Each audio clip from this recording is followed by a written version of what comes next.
ನಮಸ್ಕಾರ ವೀಕ್ಷಕರೇ, ನಿಮ್ಮ ನೆಚ್ಚಿನ ಕಾರ್ಯಕ್ರಮ ಗೃಹಿಣಿ ಗೃಹಮಚತೆಗೆ ನಿಮಗೆಲ್ಲ ಆತ್ಮೀಯ ಸ್ವಾಗತ. ಈ ದಿನ ಭರತನಾಟ್ಯ ವಿದುಷಿ ಹಾಗೆ ವೃತ್ತಿಯಲ್ಲಿ ಇಂಜಿನಿಯರ್ ಆಗಿರುವ ಆಶ್ರಿತಾ ಕುಂದಾಪುರ ಇವರು ನಮ್ಮೊಂದಿಗೆ ಇದ್ದಾರೆ. ಆಶ್ರಿತಾ ಅವರೇ, ನಮ್ಮ ಕಾರ್ಯಕ್ರಮಕ್ಕೆ ನಿಮಗೆ ಆತ್ಮೀಯ ಸ್ವಾಗತ. Thank you so much. ಈ ದಿನ ಮಹಿಳಾ ದಿನಾಚರಣೆ.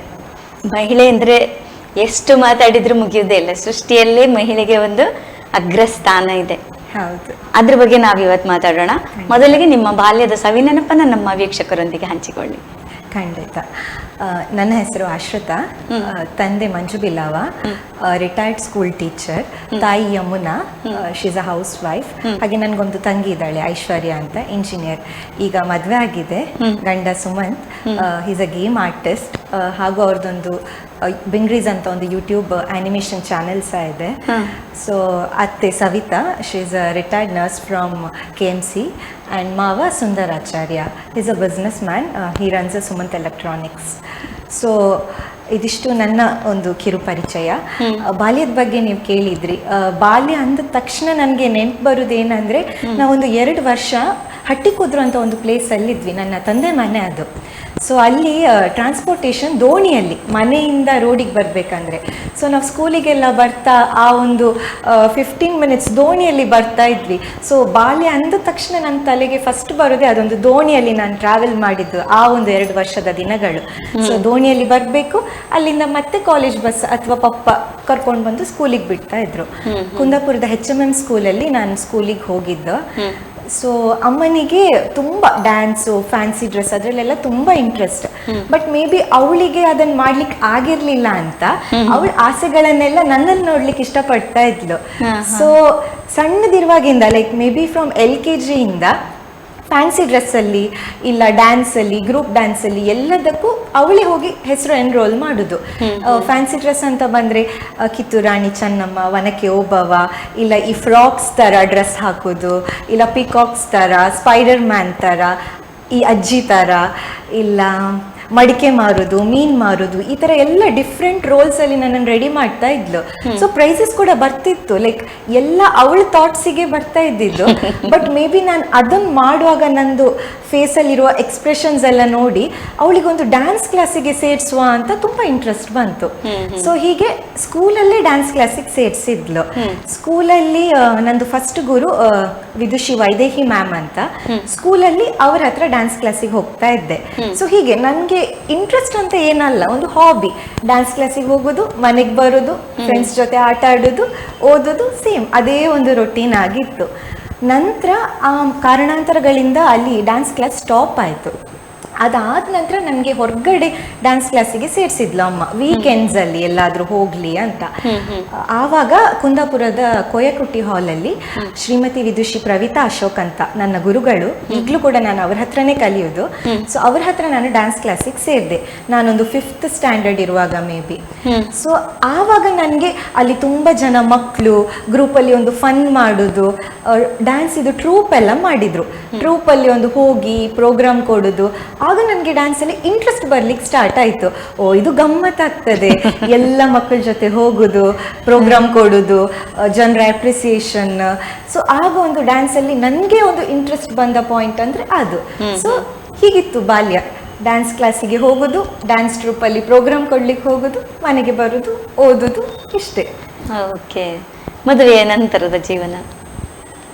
ಮದುವೆ ನಂತರ ಅಂದರೆ ಆ್ಯಕ್ಚುಲಿ ನಾನು ಸ್ವಲ್ಪ ಲಕ್ಕಿನೇ ಈ ವಿಷಯದಲ್ಲಿ ಹೇಳಬೇಕಂದ್ರೆ. ನನ್ನ ಹಸ್ಬೆಂಡ್ ಸಹ ಲೈಕ್ ಆರ್ಟಿಸ್ಟ್ ಬ್ಯಾಕ್ಗ್ರೌಂಡೇ. ಸೊ ಹಾಗಿರ್ಲಿಕ್ಕೆ ಹೋಗಿ ನನಗೆ ತುಂಬ ಸಪೋರ್ಟಿವ್. ಲೈಕ್ ಅಪ್ಪ ಅಮ್ಮ ಹೇಗೆ ಸಪೋರ್ಟ್ ಮಾಡಿದ್ರೋ ಅತ್ತೆ ಮಾವ ಕೂಡ ಅಷ್ಟೇ ಸಪೋರ್ಟ್ ಮಾಡ್ತಾರೆ. ಲೈಕ್ ಈಗ ಏನಾದರೂ ಒಂದು ಪ್ರೋಗ್ರಾಮ್ ಹೋಗಬೇಕಾ, ಕಾಂಪಿಟೇಷನ್ ಹೋಗಬೇಕಾ, ಸೊ ಎಲ್ಲದಕ್ಕೂ ಸಪೋರ್ಟ್ ಮಾಡ್ತಾರೆ. ಸೊ ಮನೆಯಲ್ಲಿ ಸ್ವಲ್ಪ ಅಡುಗೆ ಮಾಡೋದು, ಮತ್ತು ಡ್ಯಾನ್ಸ್ ಪ್ರಾಕ್ಟೀಸ್ ಏನಾದರೂ ಮಾಡೋದು. ಮತ್ತು ನಾನೊಂದು ಡ್ಯಾನ್ಸ್ ಕ್ಲಾಸ್ ಸ್ಟಾರ್ಟ್ ಮಾಡಿದ್ದೇನೆ ಈಗ ಬ್ಯಾಂಗ್ಳೂರಲ್ಲಿ.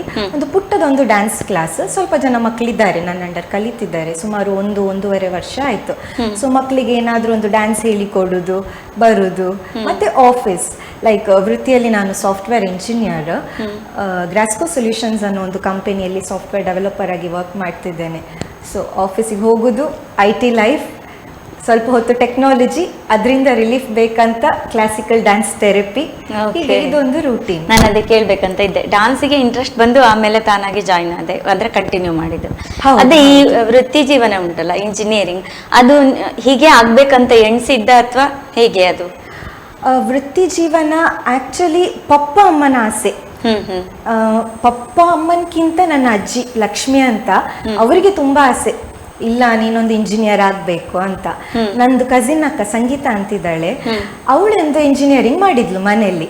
ಸೊ ಅಜ್ಜಿಗೆ ನಾನ್ ಕೂಡ ಮಾಡ್ಬೇಕಂತ ಭಾರಿ ಆಸೆ, ಇಂಜಿನಿಯರಿಂಗ್ ಮಾಡು ಅಂತ. ಸೊ ಪಪ್ಪ ಕೂಡ ಟೀಚರ್ ಆದ್ರಿಂದ ಓಕೆ ಇಂಜಿನಿಯರಿಂಗ್ ಅಂತ ಹೇಳಿ ಕಳಿಸಿದ್ರು. ಸೊ ಹಾಗಾಗಿ ಇಂಜಿನಿಯರಿಂಗ್ ಜಾಯಿನ್ ಆದೆ. ಸೊ ನಾನು ಆಳ್ವಾಸ್ ಇಂಜಿನಿಯರಿಂಗ್ ಕಾಲೇಜಲ್ಲಿ ಇಂಜಿನಿಯರಿಂಗ್ ಮಾಡಿದ್ದು. ಸೊ ಆದ ಕಾರಣ ನನಗೆ ಕಲ್ಚರಲಿ ತುಂಬ ಸಪೋರ್ಟ್ ಸಿಗ್ತಾ ಅಲ್ಲಿ. ಸೊ ಕಲಿಯೋದ್ರ ಜೊತೆಗೆ ಡ್ಯಾನ್ಸನ್ನು ಮುಂದುವರಿಸಲಿಕ್ಕೆ ನನಗೆ ಒಂದು ಪ್ರಾಪರ್ ಸಪೋರ್ಟ್ ಸಿಕ್ಕಿದ್ದು ಆಳ್ವಾಸಲ್ಲಿ. ಖಂಡಿತ. ಓಕೆ, ಹಾಗೇನೆ ಕೊಟ್ಟಂತ ಕಾರ್ಯಕ್ರಮಗಳ ಬಗ್ಗೆ? ಕಾರ್ಯಕ್ರಮಗಳಂತ ಹೇಳಿದರೆ, ಒಂದು ಹೈಸ್ಕೂಲ್ ತನಕನೂ ಡ್ಯಾನ್ಸ್ ಕ್ಲಾಸಿಂದನೇ ನಾನು ಗ್ರೂಪ್ ಪರ್ಫಾರ್ಮೆನ್ಸ್ ಕೊಡ್ತಾ ಇದ್ದೆ. ಕುಂದೇಶ್ವರ ದೀಪೋತ್ಸವ, ಇಲ್ಲ ಕೋಟೇಶ್ವರ, ಕೊಲ್ಲೂರು ಜಾತ್ರೆಗಳು, ಅಲ್ಲಿಲ್ಲೆಲ್ಲ ಮ್ಯಾಮ್ಗೆ ಎಲ್ಲೆಲ್ಲ ಪ್ರೋಗ್ರಾಮ್ ಸಿಗುತ್ತೋ ಮ್ಯಾಮ್ ಜೊತೆ ಹೋಗೋದು, ಗ್ರೂಪ್ ಪರ್ಫಾರ್ಮೆನ್ಸ್ ಕೊಡೋದು, ಕ್ಲಾಸಿಕಲ್ ಭರತನಾಟ್ಯಂ ಡ್ಯಾನ್ಸ್, ಮತ್ತೆ ಎಂಡಲ್ಲಿ ಸ್ವಲ್ಪ ಜಾನಪದ ನೃತ್ಯಗಳು, ಹೀಗೆಲ್ಲ ಪ್ರೋಗ್ರಾಮ್ ಕೊಡ್ತಿದ್ದೆ. ಮತ್ತೆ ಚಿಕ್ಕ ಚಿಕ್ಕ ಈ ಊರಲ್ಲಿ ಎಲ್ಲಾದ್ರೂ ಒಂದು ಕಾಂಪಿಟೇಷನ್ ಇತ್ತಂತ ಪೇಪರಲ್ಲಿ ನೋಡಿದ್ರೆ ಅಲ್ಲಿ ಹೋಗಿ ನೇಮ್ ಎನ್ರೋಲ್ ಮಾಡೋದು, ಇಲ್ಲ ಇಲ್ಲೊಂದು ಪ್ರೋಗ್ರಾಮ್ ಇದೆ ಸೋಲೋ ಮಾಡ್ತೀಯಾ ಅಂತ ಕೇಳಿದಾಗ ಅಲ್ಲಿ ಹೋಗಿ ಒಂದು ಪ್ರೋಗ್ರಾಮ್ ಕೊಡೋದು. ಅಂದ್ರೆ ಸಿಕ್ಕಂತ ಅವಕಾಶಗಳನ್ನೆಲ್ಲದನ್ನು ಉಪಯೋಗಿಸ್ಕೊಂಡಿದ್ದೇನೆ. ಆಲ್ಮೋಸ್ಟ್ ನಾನು ಬೋರ್ಡ್ ಎಕ್ಸಾಮ್ಸ್ ಬರೆಯೋ ತನಕನು ಚಿಕ್ಕ ಚಿಕ್ಕ ಎಲ್ಲಿ ಒಂದು ವೇದಿಕೆ ಸಿಕ್ಕಿದ್ರು ಹೋಗ್ತಾ ಇದ್ದೆ. ಲೈಕ್ ಮೇ ಬಿ ಆದ ಕಾರಣ ನನಗೆ ಸ್ವಲ್ಪ ಸ್ಟೇಜ್ ಫಿಯರ್ ಆಟೋಮ್ಯಾಟಿಕಲಿ ಕಮ್ಮಿ ಆಯ್ತು. ಇನ್ನೊಂದು ಪ್ರಶ್ನೆ ಕೇಳ್ಬೇಕಂತಿದ್ದೆ, ಹೆಚ್ಚಿನ ಒಂದು ಪೇರೆಂಟಿಗೆ ಮತ್ತೆ ಟೀಚರ್ಸಿಗೆ ಈಗ ಅನ್ಸೋದೇನಂತ ಹೇಳಿದ್ರೆ 90 ಬಂದ ತಕ್ಷಣ ಎಲ್ಲ ಆಕ್ಟಿವಿಟಿ ಸ್ಟಾಪ್ ಮಾಡಬೇಕು, ಓದಿನ ಮೇಲೆ ಕಾನ್ಸಂಟ್ರೇಟ್ ಮಾಡ್ಬೇಕಂತ. ಅಂದ್ರೆ 10th ಅಲ್ಲಿ ಬೋರ್ಡ್ ಎಕ್ಸಾಮ್ ಬರೀಬೇಕು, PU ನಲ್ಲಿ ಬೋರ್ಡ್ ಎಕ್ಸಾಮ್ ಬರೀಬೇಕು, CET ನೀಟ್ ಅದಕ್ಕೆಲ್ಲ ಪ್ರಿಪೇರ್ ಆಗಬೇಕು. ಈ ತರ ಕಲ್ಚರ್ ಆಕ್ಟಿವಿಟೀಸ್ ಇಟ್ಕೊಂಡ್ರೆ ಅದಕ್ಕೆ ಕಷ್ಟ ಆಗ್ತದೆ ಅಥವಾ ತೊಂದರೆ ಆಗ್ತದೆ ಸ್ವಲ್ಪ, ಆ ಟೈಮಲ್ಲಿ ಸ್ವಲ್ಪ ಸ್ಟಾಪ್ ಮಾಡ್ಬೇಕಂತ ನಿನ್ನ ಅಭಿಪ್ರಾಯ ಏನಿರ್ಬೋದು ಅದರಲ್ಲಿ? ನನ್ನ ಅಭಿಪ್ರಾಯ ಏನಂದ್ರೆ, ಇದು ನನ್ನ ಎಕ್ಸ್ಪೀರಿಯನ್ಸ್. ಅದೇ ಯಾವುದೇ ಒಂದು ಪರ್ಸನ್ನಿಗೆ 45 ಮಿನಿಟ್ಸ್ಗಿಂತ ಜಾಸ್ತಿ ಒಂದು ಸಬ್ಜೆಕ್ಟ್ ಮೇಲೆ ಕಾನ್ಸಂಟ್ರೇಟ್ ಮಾಡ್ಲಿಕ್ಕೆ ಆಗುದಿಲ್ಲ. ಲೈಕ್ ಯಾವುದೇ ಸಬ್ಜೆಕ್ಟ್ ಇರಲಿ, ಮ್ಯಾಥ್ಸ್, ಸೈನ್ಸ್, ಫಿಸಿಕ್ಸ್. ಸೊ ನಾವು ಒಂದು ದಿನದಲ್ಲಿ ಇಡೀ ದಿನ ಓದ್ಲಿಕ್ಕೆ ಆಗುದಿಲ್ಲ. ಎಲ್ರಿಗೂ ಸ್ವಲ್ಪ ಏನಾದ್ರೂ ಒಂದು ಸೋರ್ಸ್ ಆಫ್ ಎಂಟರ್ಟೈನ್ಮೆಂಟ್ ಖಂಡಿತವಾಗಿಯೂ ಬೇಕು. ಸೊ ಬೋರ್ಡ್ ಎಕ್ಸಾಮ್ಸ್ ಅಂತ ಬಂದಾಗ ಪೋರ್ಷನ್ ಜೊತೆಗೆ ಬೋರ್ಡ್ ಅಂತ ಹೇಳುವ ಒಂದು ಪ್ರೆಷರೇ ಜಾಸ್ತಿ ಇರ್ತದೆ. ಸೊ ಆಗ ಮೈಂಡ್ ರಿಲ್ಯಾಕ್ಸೇಷನ್, ಫಿಸಿಕಲ್ ರಿಲ್ಯಾಕ್ಸೇಷನ್ ಅಥವಾ ಮೆಂಟಲಿ ರಿಫ್ರೆಶ್ ಆಗಲಿಕ್ಕೆ ಖಂಡಿತ ಯಾವುದಾದ್ರೂ ಒಂದು ಆರ್ಟ್ ಫಾರ್ಮ್ ಬೇಕೇ ಬೇಕು. ಈಗ ಭರತನಾಟ್ಯಮ, ಸಂಗೀತನ, ಡ್ರಾಯಿಂಗ ಯಾವುದಾದ್ರೂ ಒಂದರಲ್ಲಿ ಇದ್ರೆ ನಮ್ದು ಗ್ರಾಸ್ಪಿಂಗ್ ಪವರ್ ಸಹ ಜಾಸ್ತಿ ಆಗ್ತದೆ. ಸೊ ನಾವು ಅದು ಮಾಡಿ ಬಂದ ತಕ್ಷಣ ಮತ್ತೆ ಮನೆಗೆ ಬಂದು ಡ್ಯಾನ್ಸ್ ಮಾಡಿ ಬಂದೆ, ಸುಸ್ತಾಯ್ತು, ನಾನು ಮಲ್ಕೊಳ್ತೆ ಅಂತ ಹೇಳಿದ್ರೆ ಅದು ಆಗಲ್ಲ. ನಾನು ರೆಸ್ಟ್ ಮಾಡುವ ಟೈಮಲ್ಲಿ ಏನೋ ಒಂದು ಯೂಸ್ಫುಲ್ ವರ್ಕ್ ಮಾಡಿ ಬಂದೆ, ಸೊ ನಂದು ಆಯ್ತು ಈಗ ರಿಲ್ಯಾಕ್ಸೇಷನ್ ಟೈಮ್. ಈಗ ಮನೆಗೆ ಬಂದ ತಕ್ಷಣ ನಾನು ಓದ್ಬೇಕಂತ ಹೇಳಿದ್ರೆ, ಸೊ ಖಂಡಿತವಾಗಿಯೂ ಬೋರ್ಡ್ ಎಕ್ಸಾಮ್ಸ್ ಅಲ್ಲಿ ಅಥವಾ ಕಾಲೇಜ್ ಲೈಫ್ ಅಲ್ಲಿ ಆರ್ಟ್ ಅನ್ನ ಬಿಟ್ಟು ಮಾಡೋದು ಅವಶ್ಯಕತೆನೇ ಇಲ್ಲ. ಎರಡನ್ನೂ ಜೊತೆಗೆ ಪ್ಯಾರಲಲ್ ಆಗಿ ಖಂಡಿತವಾಗಿಯೂ ತಗೊಂಡು ಹೋಗ್ಬೋದು. ಅದರಿಂದ ನಮಗೆ ಫಿಸಿಕಲಿ ಮತ್ತೆ ಮೆಂಟಲಿ ತುಂಬಾ ಯೂಸ್ ಇರ್ತದೆ. ಓಕೆ, ಈಗ ಮಹಿಳಾ ದಿನಾಚರಣೆ ಆದ್ರಿಂದ ಈ ದಿನ ನಾನು 2 ಪ್ರಶ್ನೆಗಳನ್ನ ಕೇಳ್ತೇನೆ. ಒಂದು, ಹಳ್ಳಿಯಲ್ಲಿ ಗೃಹಿಣಿಯಾಗಿ ಇದ್ದು ಜೀವನವನ್ನು ನಡೆಸುವಂಥ ಒಂದು ಮಹಿಳೆಯ ಬಗ್ಗೆ, ಮತ್ತೊಂದು ವೃತ್ತಿ ಜೀವನವನ್ನು ನಡೆಸ್ಕೊಂಡು ಸಿಟಿಯಲ್ಲಿ ಬದುಕುವ ಮಹಿಳೆಯ ಬಗ್ಗೆ. ಎರಡೂ ಒಂದು ವಿಚಿತ್ರ ಚಿತ್ರಣ. ಅದೆರಡರ ಬಗ್ಗೆನೂ ಕ್ಲಾರಿಫಿಕೇಶನ್ ನಿನ್ನ ದೃಷ್ಟಿಕೋನದಲ್ಲಿ. ಓಕೆ, ನನ್ನ ದೃಷ್ಟಿಕೋನ. ಸೊ ಎರಡಕ್ಕೂ ನಮ್ಮನೇಲೆ ನಾನೊಂದು ಎಕ್ಸಾಂಪಲ್ ತಗೊಳ್ಬಹುದು. ಸೊ ಇವಾಗ ಅಮ್ಮ ಮತ್ತೆ ನನ್ನ ಅತ್ತೆ ಎಲ್ಲ ಮನೆಯಲ್ಲೇ ಇದ್ದಾರೆ. ಇವಾಗ ಮನೆಯಲ್ಲೇ ಇದ್ದು ಅಡಿಗೆ ಮಾಡಿ ಅವ್ರದ್ದೊಂದು ಲೈಫ್ ಸ್ಟೈಲ್ ಬೇರೆ. ನಾನು ಈಗ ಸಿಟಿಯಲ್ಲಿ ಇದ್ದು ಅಡಿಗೆ ಮಾಡಿ ಆಫೀಸಿಗೆ ಹೋಗುದು, ನಂದೊಂದು ಲೈಫ್ ಸ್ಟೈಲ್ ಬೇರೆ. ಸೊ ಈಗ ಲೇಡೀಸ್ ಮನೆಯಲ್ಲೇ ಇರ್ಲಿ ಎಲ್ಲೇ ಇರ್ಲಿ ಒಂದು 30 ಮಿನಿಟ್ಸ್ ಆಫ್ ಲೈಕ್ ಇಲ್ಲ 45 ಮಿನಿಟ್ಸ್ ಆಫ್ ಸೆಲ್ಫ್ ಟೈಮ್ ಎಲ್ಲ ಮಹಿಳೆಯರಿಗೂ ಬೇಕು. ಇವಾಗ ಗಂಡ ಮಕ್ಕಳು ಎಲ್ಲರೂ ಇರ್ತಾರೆ ಮನೆಯಲ್ಲಿ, ಹಿರಿಯರು ಎಲ್ಲರದ್ದು ಹೌದು. ಬಟ್ ಸೆಲ್ಫ್ ಅಂತ ಒಂದು 45 ಮಿನಿಟ್ಸ್ ಎಲ್ಲ ಮಹಿಳೆಯರು ಅವರಿಗೋಸ್ಕರ ಅವರು ಸ್ಪೆಂಡ್ ಮಾಡ್ಕೊಳ್ಬೇಕು. ಮೇ ಬಿ ಫಿಸಿಕಲ್ ಫಿಟ್ನೆಸ್ಸಿಗೋಸ್ಕರ ಒಂದು 30 ಮಿನಿಟ್ಸ್ ಆಫ್ ವಾಕಿಂಗ್ ಇಲ್ಲ ಬೇಸಿಕ್ ಎಕ್ಸಸೈಸ್ ಮಾಡ್ಬೇಕಂತ ನಾನು ಹೇಳುದು. ವೃತ್ತಿ ಜೀವನದಲ್ಲಿ ಇರೋರು ಈಗ ಜಿಮ್ಮು ಅದು ಇದು ಅಂತ ಏನೋ ಒಂದು ಮಾಡ್ತಾರೆ. ಬಟ್ ಹಳ್ಳಿಗಳಿಗೆ ಬಂದ್ರೆ ಏನಾಗತ್ತಂದ್ರೆ ನಾನು ಇಡೀ ದಿನ ಕೆಲಸ ಮಾಡ್ತಿದ್ದೇನೆ, ನನಗೆ ಎಕ್ಸಸೈಸ್ ಅಗತ್ಯ ಇಲ್ಲ ಅಂತ ಒಂದು ಭಾವನೆ ಇರ್ತದೆ. ಖಂಡಿತವಾಗಿಯೂ ಎಕ್ಸಸೈಸ್ ಅನ್ನೋದು ಬೇಸಿಕ್ ಫಿಟ್ನೆಸ್ ಎಲ್ಲರಿಗೂ ಬೇಕು. ಸೊ ಎಲ್ಲಾ ಮಹಿಳೆಯರು ಕೂಡ ಒಂದು 30 to 45 ಮಿನಿಟ್ಸ್ ಸೆಲ್ಫ್ ಟೈಮ್ ತಗೊಳ್ಳಿ ಅಂತ ನಾನೊಂದು ಹೇಳಲಿಕ್ಕೆ ಇಷ್ಟಪಡ್ತೇನೆ. ಬಿಕಾಸ್ ಎಲ್ಲ ಮಹಿಳೆಯರು ಕೂಡ ತುಂಬಾ ಸ್ಟ್ರೆಂತ್ ಇರ್ತಾರೆ. ನಮ್ಮ ಸ್ಟ್ರೆಂತ್ ಖಾಲಿ ಕಿಚನಿಗೆ ಮಾತ್ರ ಸೀಮಿತವಾಗದೆ ಕಿಚನಿನ ಹೊರಗಡೆ ಸಹ ಒಂದು ಏನಾದ್ರೂ ಸಾಧನೆ ಮಾಡ್ಲಿಕ್ಕೆ ಹೆಲ್ಪ್ ಆಗ್ಬೇಕಂತ ನಾನು ನಾನು ಇನ್ನೊಂದು ಮಾತು ಹೇಳೋದೇನಂದ್ರೆ, ಕಾಲ ಯಾವುದೇ ಇದ್ರೂ ಕೂಡ ಅಥವಾ ಹಳ್ಳಿ ಆಗ್ಲಿ ಪಟ್ಟಣ ಆಗ್ಲಿ ಎಲ್ಲೇ ಇದ್ರೂ ಕೂಡ ಮಹಿಳೆ ಬಯಸುದೇನು ಅಂದ್ರೆ ಅಂದಿನಿಂದ ಇಂದಿನವರೆಗೂ ಕೂಡ ತನ್ನ ಭಾವನೆಗಳಿಗೆ ಬೆಲೆ ಕೊಡ್ಬೇಕು ಅಲ್ವಾ. ಆ ಒಂದು ವಿಷಯದಲ್ಲಿ ತುಂಬಾ ಭಾವುಕಳಾಗ್ತಾಳೆ ಸ್ತ್ರೀ ಅನ್ನೋಳು, ಮಹಿಳೆ ಅನ್ನೋಳು. ಮನೆ ಕೆಲಸ ಎಲ್ಲ ಮಾಡಿ ದಣಿದಾಗ ಅಥವಾ ಹೊರಗಡೆನೂ ಮಾಡಿ ಮನೇಲೂ ಮಾಡಿ ದಣಿದಾಗ ಅಥವಾ ತಾನೇನೋ ಒಂದು ಸಾಧನೆ ಮಾಡಿದಾಗ ಇದರ ಜೊತೆಗೇನೆ ಅವಳು ಬಯಸೋದು ತನ್ನವರು ಅಂತ ಅನ್ನಿಸ್ಕೊಂಡವರಿಂದ ಫಸ್ಟ್ ಬಯಸೋದು ಏನೋ ಒಂದು ಹೊಗಳಿಕೆ ಇರ್ಬೋದು ಅಥವಾ ಪ್ರತಿಕ್ರಿಯೆ ಯಾವುದೇ ಇರ್ಬೋದು ಅಲ್ವಾ. ಅದ್ರ ಬಗ್ಗೆ ಖಂಡಿತ ಇವಾಗ ನಾವೇನೋ ಒಂದು ಡ್ಯಾನ್ಸ್ ಮಾಡಿದ್ರೆ ಅಥವಾ ಕಲೆಗೆ ಮಾತ್ರ ಎಪ್ರಿಸಿಯೇಷನ್ ಅಂತ ಅಲ್ಲ. Housewife herself is a leader. Actually first leadership quality start ಆಗುದೇ ಮನೆಯಿಂದ. ಈಗ ಒಂದು ಅಮ್ಮ ಅಂತ ಹೇಳಿದ್ರೆ ಫಿನಾನ್ಷಿಯಲ್ ಮ್ಯಾನೇಜ್ಮೆಂಟ್ ಇಂದ ಹಿಡಿದು ಕುಕಿಂಗ್ ಮ್ಯಾನೇಜ್ಮೆಂಟ್ ಇಂದ ಹಿಡಿದು ಮಕ್ಕಳದ್ದು basic school parents teachers meeting ಇಂದ ಹಿಡಿದು ಕಾಲೇಜ್ ತನಕ ಎಲ್ಲದನ್ನು ಕೇರ್ ಮಾಡ್ತಾಳೆ. ಸೊ ಇಷ್ಟು ಒಂದು ಮನೆಯ ಬ್ಯಾಕ್ ಬೋನ್ ಆಗಿರೋ ಒಂದು ವಿಮೆನ್ಗೆ so end of the day ನಾವೊಂದು respect like in token of love ಅಂದ್ರೆ ಒಂದು ಪ್ರೀತಿಯಿಂದ ಮಾತಾಡ್ಸೋದೇ ಅವರಿಗೊಂದು ರೆಸ್ಪೆಕ್ಟ್. ಸೊ ಅವರಿಗೆ ಬೇರೆ ಏನ್ ಬೇಕಂತ ಇರುದಿಲ್ಲ. ದಿನ ಮಾಡಿದ ಕೆಲಸದಲ್ಲಿ ಅವರ ಒಂದು ಮಾತಿನಿಂದ ದಣಿವೆಲ್ಲ ಹಾರಿ ಖಂಡಿತ ಒಂದು ಸ್ವಲ್ಪ ಪ್ರೀತಿಯಿಂದ ಓ ಇಷ್ಟು ಒಳ್ಳೆ ಅಡಿಗೆ ಮಾಡಿದ್ಯಾ, ತುಂಬಾ ಖುಷಿ ಆಯ್ತು, ಇಷ್ಟು ಹೇಳಿದ್ರೆ ಸಾಕು, ಆ ಇಡೀ ದಿನದ ಸುಸ್ತು ಅವರಿಗೆ ಹೋಗಿ ಬಿಡ್ತದೆ. ಸೊ ಅದು ಇಷ್ಟಾದ್ರೂ ಒಂದು ಅಪ್ರಿಸಿಯೇಷನ್ ಪ್ರತಿ ಹೆಣ್ಣು ಮಗು like she deserves it every day ಅಂತ ಹೇಳ್ತಾರೆ. ಹಾಗೇನೆ ಗೃಹಿಣಿ ಅಥವಾ ಮಹಿಳೆ ಮನೆಯಲ್ಲಿ ಒಂದು ಉತ್ತಮ ಸಂಸ್ಕಾರ ಮಕ್ಕಳಿಗೆ ಕೊಡುವಂಥದ್ದು ಅದು ಕೂಡ ತಾಯಿ ಮನೆಯಲ್ಲಿರುವ ಗೃಹಿಣಿಯ ಜವಾಬ್ದಾರಿ ಆಗಿರ್ತದೆ. ಅದರ ಬಗ್ಗೆ ಸಂಸ್ಕಾರ ಅಂತ ಬಂದಾಗ ಲೈಕ್ ಆಕ್ಚುಲಿ ಅದನ್ನು ಕೊಡ್ಲಿಕ್ಕೆ ಸ್ವಲ್ಪ ಕಷ್ಟನೇ, ಬಟ್ ಮಕ್ಕಳು ನಮ್ಮ ನೋಡಿ ಕಲಿಯೋದು ಜಾಸ್ತಿ. ಸೊ ಮನೆಯಲ್ಲಿ ನಾವು ಏನಾದ್ರೂ ಒಂದು ಒಳ್ಳೆ ರೀತಿಯಲ್ಲಿ ಇದ್ರೆ ಮಕ್ಕಳು ನಮ್ಮ ನೋಡಿ 80% ಕಲಿತಾರೆ. ನಾವು ಹೇಳೋದಕ್ಕಿಂತ ಮಾಡಿ ತೋರಿಸಿದ್ರೆ ಒಳ್ಳೇದು. ಸೊ 80% ನೋಡಿ ಕಲಿತಾರೆ, ಇನ್ನು 20% ಎಕ್ಸ್ಟರ್ನಲ್ ಎಫೆಕ್ಟ್ ಆಗ್ತದೆ. ಆಗ ಮನೆಯಲ್ಲಿ ಸ್ವಲ್ಪ ತಪ್ಪಾಗುವ ಚಾನ್ಸಸ್ ಇರ್ತದೆ. ಸೊ ಅದನ್ನು ತಂದೆ ತಾಯಿ ಕರೆಕ್ಟ್ ಮಾಡಿದ್ರೆ ಸಾಕು. ಹೆಚ್ಚಾಗಿ ಒಂದು ಮಕ್ಕಳನ್ನು ಕರೆಕ್ಟ್ ಮಾಡುದು ತಾಯಿ, it's a women actually. But ಹೊಗಳಿಕೆ ಬಂದಾಗ ಅದು ಬೇರೆಯವರಿಗೆ ಕ್ರೆಡಿಟ್ಸ್ ಹೋಗ್ತದೆ, ತೆಗಿಲಿಕ್ಕೆ ಬಂದಾಗ ತಾಯಿಗೆ ಬರ್ತದೆ. ಬಟ್ ಆಲ್ಮೋಸ್ಟ್ ಕರೆಕ್ಟ್ ಮಾಡುದು ತಾಯಿಯೇ. ಸೊ ನಮ್ಮನ್ನು ನೋಡಿ ಮಕ್ಕಳು ಜಾಸ್ತಿ ಕಲಿತಾರೆ. ಸಂಸ್ಕಾರ ಅಂತ ಬಂದಾಗ ತಪ್ಪಾದಾಗ ತಿದ್ದಬೇಕು. ಕ್ಷಣಕ್ಕೂ ಮಾಡಿದ ತಪ್ಪಿಗೆ ನಾವೇನ್ ಹೇಳ್ಬಾರ್ದು. ತಪ್ಪಾದಾಗ ತಿದ್ದಿದ್ರೆ ಖಂಡಿತವಾಗಿಯೂ ಮಕ್ಕಳು ನಮ್ಮ ನೋಡಿಯೇ ಕಲಿತಾರೆ ಅಂತ. ಮತ್ತೆ ಈಗ ಮುಂಚಿನ ತಾಯಿ ಅಂದ್ರು ಮಕ್ಕಳಿಗೆ ಬೈದ್ರೆ ಹೊಡೆದ್ರೆ ಮಕ್ಕಳೇನು ಅಷ್ಟು ಫೀಲ್ ಮಾಡ್ಕೊಳ್ತಾ ಇರ್ಲಿಲ್ಲ. ಅಂದ್ರೆ ಒಬ್ರು ಬೈದ್ರೆ ಮತ್ತೊಬ್ರು ಪ್ರೀತಿ ಮಾಡ್ಲಿಕ್ಕೆ ಇರ್ತಿದ್ರು ಮನೆಯಲ್ಲಿ. ಈಗ ವಿಭಕ್ತ ಕುಟುಂಬ ಆದ್ರಿಂದ ಈಗ ತಾಯಿ ಬೈದ್ರೆ ಮಕ್ಕಳು ಒಂದ್ ಮೂಲೆಗೆ ಹೋಗಿ ಕುತ್ಕೊಂಡ್ಬಿಡ್ತಾರೆ. ಬಟ್ ಈಗ ತಾಯಿಗೆ ಮತ್ತು ಜವಾಬ್ದಾರಿ ಜಾಸ್ತಿ. ಮಕ್ಕಳನ್ನ ಒಂದು ತಪ್ಪು ಮಾಡಿದಾಗ ತಿದ್ದುವ ಒಂದು ಮೆಥಡ್ ಉಂಟಲ್ಲ, ರೀತಿ ಅದನ್ನ ತಾಯಿಯೇ ಬದಲಾಯಿಸ್ಕೊಳ್ಬೇಕೀಗ ಮಕ್ಕಳನ್ನ ಅದು ಹೌದು. ಸ್ವಲ್ಪ ಬೈದ್ರೆ ಕೂಡ ಮಕ್ಕಳು ಕೋಪ ಆಗ್ತಾರೆ. ಬಿಕಾಸ್ ಸಣ್ಣಿಂದ ಅವ್ರು ಕೇಳಿದ್ದನ್ನೆಲ್ಲ ಕೊಡ್ತೇವೆ, ಅವ್ರು ಮಾಡಿದ್ದೆಲ್ಲ ಸರಿ ಅಂತೇವೆ. ಒಂದು ಏಜಿಗೆ ಬಂದಾಗ ಅವ್ರು ಮಾಡುದು ನಮ್ಗೆ ಆಗುದಿಲ್ಲ. ಸೊ ಆ ಪಾಯಿಂಟ್ ಅಲ್ಲಿ ನಾವು ರಿವರ್ಸ್ ಆದಾಗ ಮಕ್ಕಳು ಕೂಡ ರಿವರ್ಸ್ ಆಗ್ತಾರೆ. ಸೊ ಮೇ ಬಿ ಸಣ್ಣ ಏಜ್ ಇಂದನೇ ಇದು ತಪ್ಪು ಅಂದ್ರೆ ತಪ್ಪು, ಸರಿ ಅಂದ್ರೆ ಸರಿ ಅಂತ ಹೇಳಿದ್ರೆ ಸೊ ಈ ಲಾಸ್ಟ್ ಅಲ್ಲಿ ಇದು ಬರುದಿಲ್ಲ ಅಂತ.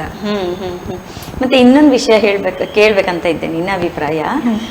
ಈಗ ಕೆಲವರು ಮಕ್ಕಳಿಗೆ ಚಿಕ್ಕಂದಿನಿಂದ ಕೆಲಸ ಮಾಡಿಸೋದು ಪಾಪ ಸಣ್ಣ ಏಜ್ ಅಂತ ಸುಮ್ಮನೆ ಇದ್ಬಿಡ್ತಾರೆ. ಕೆಲವರು ಇಲ್ಲ ಕಲಿಬೇಕು, ಸಣ್ಣದಿಂದ ಕಲ್ತ್ರೇನೆ ಅದು ದೊಡ್ಡ ಆದ್ಮೇಲೆ ಅದು ಒಂದು ಹಾಬಿಯಾಗಿ ಬೆಳ್ಕೊಂಡು ಬರ್ತದೆ, ಇಲ್ಲ ಅಂದ್ರೆ ಅದು ಅಭ್ಯಾಸ ತಪ್ಪಿ ಹೋಗ್ತದೆ. ಗಿಡವಾಗಿ ಬಗ್ಗದ್ದು ಮರವಾಗಿ ಬಗ್ಗೀತೆ ಅಂತ ಹೇಳಿ ಅದ್ರ ಬಗ್ಗೆ ಅಭಿಪ್ರಾಯ ಕೇಳ್ತಾ ಇದ್ದೇನೆ. ಹೌದು, ಕೆಲಸ ಆಕ್ಚುಲಿ ಮಕ್ಕಳು ಒಂದು 5th ಸ್ಟ್ಯಾಂಡರ್ಡ್ ಏಜ್ ಇಂದ ಮಾಡುದು ಒಳ್ಳೇದೇ.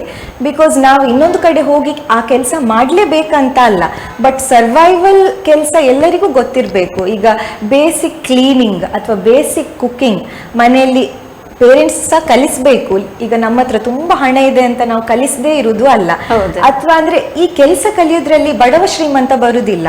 ಪ್ರತಿಯೊಬ್ಬರಿಗೂ ಬೇಸಿಕ್ ಸರ್ವೈವಲ್ ಜಾಬ್ಸ್ ಗೊತ್ತಿರ್ಬೇಕಂತ. ಈಗ ಲಾಕ್ ಡೌನ್ ಆಯ್ತು, ಎಲ್ಲ ನಾವು ಇದ್ದಲ್ಲಿ ಲಾಕ್ ಡೌನ್ ಆಯ್ತು, ಆಗ ಮನೆ ಕೆಲ್ಸಕ್ಕೆ ಯಾರು ಬರ್ತಿರ್ಲಿಲ್ಲ. ಆಗ ನಮ್ಗೆ ಸರ್ವೈವಲ್ ಆಕ್ಟ್ಸ್ ಗೊತ್ತಿದ್ದಿದ್ರೆ ನಾವೇ ಅಡಿಗೆ ಮಾಡ್ಕೊಂಡು ನಾವೇ ಕ್ಲೀನ್ ಮಾಡ್ಕೊಂಡು ಇರ್ಬೇಕಾಗಿದ್ದ ಪರಿಸ್ಥಿತಿ ಅಲ್ವಾ. ಸೊ ಈ ತರದ್ದೆಲ್ಲ ಸಿಚುವೇಶನ್ ಗೊತ್ತಿಲ್ಲದವ್ರು ಎಷ್ಟೋ ಜನ ಕಲ್ತು ಬಿಟ್ಟಿದ್ದಾರೆ. ಅದೇ ಈ ಪರಿಸ್ಥಿತಿ ಬಂದಾಗ ಕಲಿಯೋದು ಬೇರೆ, ಫಸ್ಟೇ ಗೊತ್ತಿದ್ರೆ ಸ್ವಲ್ಪ ಇನ್ನು ಸುಧಾರಿಸ್ಲಿಕ್ಕೆ ಇನ್ನು ಈಸಿ ಆಗ್ತದೆ ಅಂತ. ಸೊ ಕೆಲಸ ಖಂಡಿತವಾಗಿಯೂ ಎಲ್ಲರೂ ಕಲಿಬೇಕು. ಪೇರೆಂಟ್ಸ್ ಕೂಡ ಈಗ ಮಕ್ಕಳಿಗೆ ಯಾವುದೋ ಒಂದು ಹಾಬಿ ಇರ್ತದೆ, ಆ ಹಾಬಿಗೆ ಸಪೋರ್ಟ್ ಮಾಡುದು ಎಷ್ಟು ಇಂಪಾರ್ಟೆಂಟು, ಈ ಕೆಲಸಗಳಿಗೆ ಸಹ ಸ್ಲೋಲಿ ಅವರಿಗೆ ತಿಳಿಸೋದು ಅಷ್ಟೇ ಇಂಪಾರ್ಟೆಂಟ್ ಅಂತ. ಮಹಿಳೆ ಮನೆಯಲ್ಲಿ ಒಂದು ಗೃಹಿಣಿ ಅನ್ನೋಳು ಮನೆಯಲ್ಲಿ ಮೌನ ನಾಯಕಿ ಇದ್ದ ಹಾಗೆ. ಕೆಲವೊಮ್ಮೆ ತನ್ನ ನೋವನ್ನ ಅವಳು ಹೇಳ್ಕೊಳ್ಳೋದಿಲ್ಲ, ಬಟ್ ಎಲ್ಲರ ಇಷ್ಟಗಳನ್ನ ಅವಳು ಅರ್ಥಕೊಂಡು ನಡ್ಕೋತಾಳೆ. ಹೌದು. ಆ ಮಹಿಳೆಯ ಬಗ್ಗೆ ಇನ್ನೆರಡು ಪ್ರಶಂಸೆಯ ಮಾತು. ಆ ಮಹಿಳೆಯ ಬಗ್ಗೆ ಅಂದ್ರೆ ಆಕ್ಚುಲಿ ಎಲ್ರು ಹಾಗೆ. ಈಗ ಒಂದು ಹೆಣ್ಣಿಗೆ ಏನಾಗತ್ತಂದ್ರೆ ಒಂದು ಪಾಯಿಂಟ್ ತನಕ ಅಪ್ಪ ಅಮ್ಮ ಒಂದು ಪ್ಯಾಂಪರ್ ಮಾಡೋ ತನಕ ಅವಳು ಪ್ಯಾಂಪರ್ಡ್ ಆಗಿರ್ತಾಳೆ. ಬಟ್ ಒಂದು ಪಾಯಿಂಟ್ ಆಫ್ ಲೈಫ್ ಇಂದ ಗಂಡ ಮಕ್ಕಳು ಈಗ ನನ್ನವರು ಅವ್ರು ಚೆನ್ನಾಗಿದ್ರೆ ಸಾಕಂತ ಮಾತ್ರ ತಲೆಗೆ ಬಂದಿರ್ತದೆ. ಸೊ ಈ ಪಾಯಿಂಟ್ ಅಲ್ಲಿ ಅವ್ರು ಸ್ವಲ್ಪ ಸೆಲ್ಫ್ ಕೇರ್ ಮಾಡ್ಕೊಳ್ಳೋದು ಇಂಪಾರ್ಟೆಂಟ್. ಬಟ್ ಅದ್ರ ಜೊತೆ ನಾವು ಅವ್ರ ಜೊತೆಗಿರೋರು ಸಹ ಅದನ್ನು ನೋಡಿ ಅವರಿಗೆ ಜೊತೆಯಾಗಿರ್ಬೇಕು. ಈಗ ನಾವು ಸ್ಕೂಲಿಂದ ಬಂದ ತಕ್ಷಣ ಅಮ್ಮ ಕೇಳ್ತಾಳೆ, ಏನಾಯ್ತು ಇವತ್ತು ಸ್ಕೂಲಲ್ಲಿ ಗಮ್ಮತ್ ಆಯ್ತಾ, ಅವ್ರೇನ್ ಮಾಡಿದ್ರು ಇವ್ರೇನ್ ಮಾಡಿದ್ರು ಅಂತ. ಬಟ್ ಅದೇ ನಾವು ಅಮ್ಮನಿಗೆ ಕೇಳಲ್ಲ, ಏನ್ ಮಾಡಿದೆ ಅಮ್ಮ ಇವತ್ತು ಬೆಳಿಗ್ಗೆಯಿಂದ. ಸೊ ಆ ಒಂದು ಕೇಳುವ ಒಂದು ಹ್ಯಾಬಿಟ್ ನಾವು ಬೆಳೆಸ್ಕೊಂಡ್ರೆ ಮೇ ಬಿ ಅವಳಿಗೂ ಖುಷಿ ಆಗುತ್ತೆ. ಅಟ್ಲೀಸ್ಟ್ ಬೆಳಿಗ್ಗೆಯಿಂದ ಮನೆ ಕೆಲಸ ಮಾಡಿರ್ತಾರೆ, ನಾನು ಇದು ಮಾಡಿದೆ ಮಗ, ನಾನು ಅಲ್ಲಿ ಹೋದೆ ಮಗ ಅಂತ ಹೇಳುವಾಗ ಅವರಿಗೂ ಸ್ವಲ್ಪ ರಿಲ್ಯಾಕ್ಸ್ ಆಗತ್ತೆ. ಸೊ ಆಗ ಆ ಮೌನ ಮುರಿಬಹುದು. ಸೊ ಎವ್ರಿ ಡೇ ಅವ್ರದ್ದು ಸ್ಟ್ರೆಸ್, ಏನೋ ಒಂದು ವರ್ಕ್ ಪ್ರೆಷರ್ ಅವರಿಗೂ ಖಂಡಿತ ಇರ್ತದೆ. ಸೊ ನಮ್ಮ ಜೊತೆ ಶೇರ್ ಮಾಡ್ಕೊಂಡಾಗ ಅದು ಕೂಡ ಅರ್ಧಕ್ಕರ್ಧ ಕಮ್ಮಿ ಆಗ್ಬಹುದು. ಓಕೆ, ಭರತನಾಟ್ಯದಲ್ಲಿ ವಿದ್ವತ್ತನ್ನ ಮಾಡ್ಕೊಂಡಿದ್ದೀರಿ. ಹೌದು. ಅನೇಕ ಕಡೆ ಕಾರ್ಯಕ್ರಮ ಕೊಟ್ಟಿದ್ದೀರಿ. ಹೌದು. ಅಲ್ಲಿಯ ಒಂದು ಅನುಭವ. ಖಂಡಿತ. ನಾನು ಆಳ್ವಾಸಲ್ಲಿ ಇಂಜಿನಿಯರಿಂಗ್ ಮಾಡ್ತಿರುವಾಗ ಪ್ರತಿ ವರ್ಷ VTU ಯೂನಿವರ್ಸಿಟಿದು ಸ್ಟೇಟ್ ಲೆವೆಲ್ ಕಾಂಪಿಟೇಷನ್ಸ್ ಅಟೆಂಡ್ ಮಾಡ್ತಾ ಇದ್ದೆ. ಆಗ ನನಗೆ ಕಾಲೇಜಿಂದ ಅವರು ಕಾಂಪಿಟೇಷನ್ಸಿಗೆ ಬೇರೆ ಬೇರೆ ಡ್ಯಾನ್ಸ್ ಟೀಚರ್ಸ್ ಹತ್ರ ಕಳಿಸ್ತಾ ಇದ್ರು ಟ್ರೈನಿಂಗಿಗೆ ಅಂತ. ಸೊ ಒಮ್ಮೆ ನಾನು ಬಾಲಕೃಷ್ಣ ಮಂಜೇಶ್ವರ ಅಂತ ಅವರ ಹತ್ರ ಟ್ರೈನಿಂಗ್ ತಗೊಂಡಿದ್ದೆ. ಸೊ ನಾನು ಟ್ರೈನಿಂಗ್ ತಗೊಳ್ಳಿಕ್ಕೆ ಹೋಗುವಾಗ ಅವರಿಗೆ ಆಕ್ಸಿಡೆಂಟ್ ಆಗಿ ಒಂದು ಕೈ ಫ್ರಾಕ್ಚರ್ ಆಗಿತ್ತು. ಬಟ್ ಸ್ಟಿಲ್ ಅವರು ಒಂದೇ ಕೈಯಲ್ಲಿ ನನ್ಗೆ ಹೇಳಿ ಕೊಟ್ಟಿದ್ರು.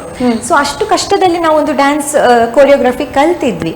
ಆಗ ನಂದು ಡ್ಯಾನ್ಸ್ ಅಲ್ಲಿ ಜೂನಿಯರ್ ಮಾತ್ರ ಆಗಿದ್ದು. ಸೊ ವರ್ಣಂ ನಾನಲ್ಲಿ ಕಲ್ತಿದ್ದಷ್ಟೇ, ಸ್ವಲ್ಪ ಕಷ್ಟ ಇತ್ತು, ಕಷ್ಟದ ಐಟಮ್ ಅದು. ಸೊ ಒಂದು ಕಾಂಪಿಟೇಷನ್ಗೆ ಹೋದ್ವಿ, ಅಲ್ಲಿ ಲೈವ್ ಪ್ರೋಗ್ರಾಮ್ ಇತ್ತು. ಲೈವ್ ಅಂದ ತಕ್ಷಣ ಇಲ್ಲಿ ಮೃದಂಗ, ಕೊಳಲು ಎಲ್ಲ ಇನ್ಸ್ಟ್ರೂಮೆಂಟ್ಸ್ ಇರಬೇಕು.